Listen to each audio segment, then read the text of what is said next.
Un marchand d'aliments naturels prépare des mélanges à grignoter en sachet, dont les ingrédients de base sont les arachides, les raisins secs et les noix d'acajou. Ainsi, pour préparer ces mélanges, il reçoit hebdomadairement 2400 g d'arachides, 1200 g de raisins secs et 1200 g de noix d'acajou. Les quantités utilisées pour chaque mélange et le profit réalisé sont ordonnés par le tableau suivant, comme vous pouvez le voir ici. Donc, pour les sachets de type 1, mélange 1, vous avez 30 g d'arachide, 10 g de raisin, 10 g d'acajou, et chaque unité, chaque sachet est vendu de 10 grammes. Pour le deuxième, il y a 30 g d'arachide, 10 g de raisin et 10 g d'acajou, et il est vendu à 1,50 $. Pour le troisième et le dernier, vous avez 20 g d'arachide, 20 g de raisin et 10 g d'acajou, et il est vendu à 1 dirham. La disponibilité d'arachide, c'est 2400 g, de raisin 1200 g, et d'acajou, c'est 1200 g. Alors, on vous demande que, sachant que le commerçant écoule tous les mélanges, donc il ne reste rien, qu'il peut préparer à chaque semaine, on vous demande de modéliser le problème de sorte qu'il puisse avoir un profit maximum. Donc, premièrement, on doit maximiser le profit. Alors, le profit, donc si on pose ici le nombre de sachets de type 1 vendus, c'est X1, le nombre de sachets de type 2 vendus, c'est de P2 de type 2, c'est X2, et le nombre de sachets de type 3 vendus, c'est X3, nous allons avoir à maximiser 2X1 plus 1,5X2 plus 1X3. Sous les contraintes, 30X1 plus 30X2 plus 20X3, égal à 2400, 10X1 plus 10X2 plus 20X3, égal à 1200, et 30X1 plus 10X2 plus 10X3, égal à 1200. De plus, les XI doivent être positifs. Alors, pour ne pas aller lentement, on va essayer de le faire directement.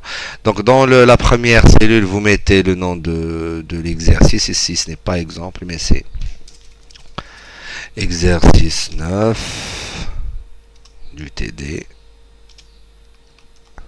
C'est mieux. Exercice 9 TD.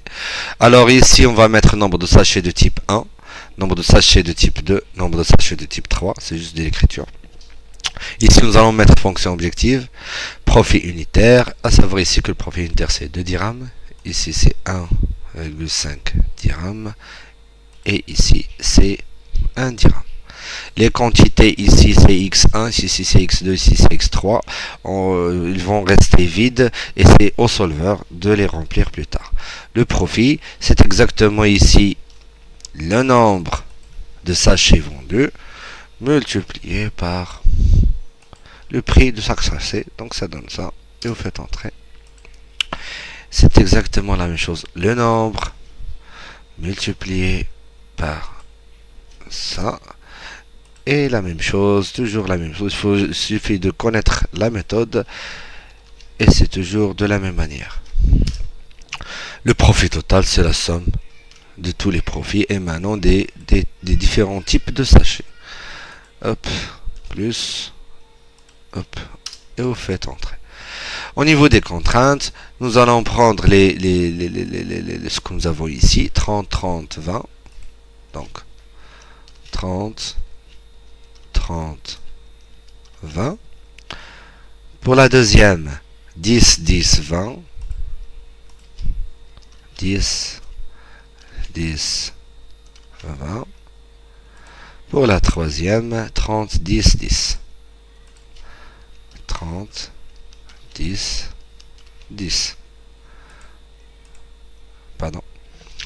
Alors, quantité disponible ou limite, c'est 2400, 1200, 1200, 2400, 2400, 1200, 1200, 1200. Et valeur aux limites, c'est cette case égale, il faut mettre toujours égal. Cette case, donc 30 x1, donc 30 fois x1 plus 30 fois x2 plus 20 fois x3. Faites entrer, je joue juste 30, 30, 20. C'est ça, 30, 30, 20. Alors là, c'est exactement la même chose. C'est 10 fois x1 plus 10 fois x2 plus 20 fois x3. Vous faites entrer. La dernière, c'est toujours la même chose. 30 fois x1 plus 10 fois x2 plus 10 fois x3 et vous faites entrer. Alors maintenant c'est ça la valeur à la contrainte. Ça va nous permettre aussi premièrement d'utiliser le solver et deuxièmement de connaître les contraintes. À la fin les contraintes saturées, des contraintes qui ne sont pas saturées. Donc avant d'aller plus loin je vais enregistrer. Je vais non pas ouvrir mais enregistrer pardon.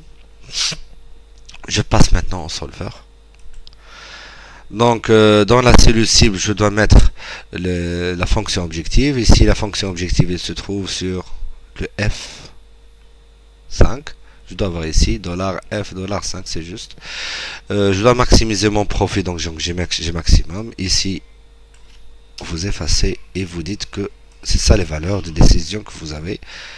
Donc et vous les prenez toutes. Alors de décision c'est C4, D4 et E4. Alors les contraintes vont mettre ajouter, mais avant on doit descendre un petit peu comme ça c'est plus clair. On va mettre ajouter. Alors première contrainte inférieure ou égale 1200, ajouter. Deuxième contrainte inférieure ou égale 1200, ajouter. Troisième contrainte inférieure ou égale 1200, vous faites ajouter.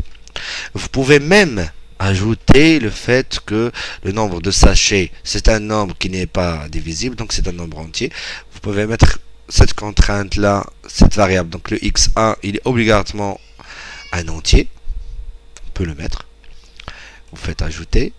Cette contrainte là, cette variable aussi c'est entier.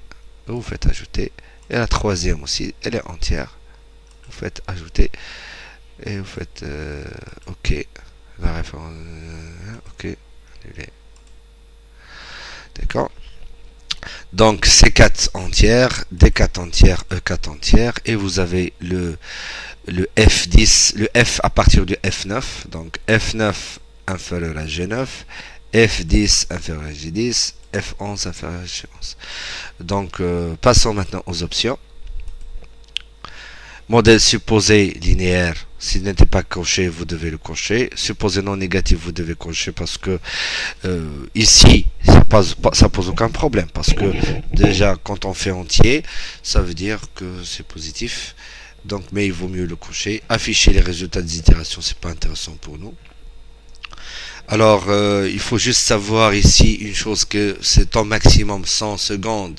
Ça veut dire quoi? Que c'est la limite la durée de la résolution. Ce nombre doit être inférieur à 32 767. Ici, c'est inférieur. Obligatoirement, vous ne devez pas dépasser 32 767. En ce qui concerne l'itération, c'est limite le nombre d'itérations. Ce nombre doit être inférieur à 32 767. Obligatoirement. Il faut savoir une chose aussi, je l'ai oublié de le dire, c'est que, vous faites OK. Il faut dire que le nombre de contraintes, il ne peut pas dépasser 200 contraintes. Le solver Excel ne peut gérer plus de 200 contraintes. Donc après, vous faites résoudre. Donc, il vous demande est-ce que vous voulez garder la solution du solver ou est-ce que vous voulez rétablir les valeurs d'origine. À vous de voir qu'est-ce que vous voulez vous-même.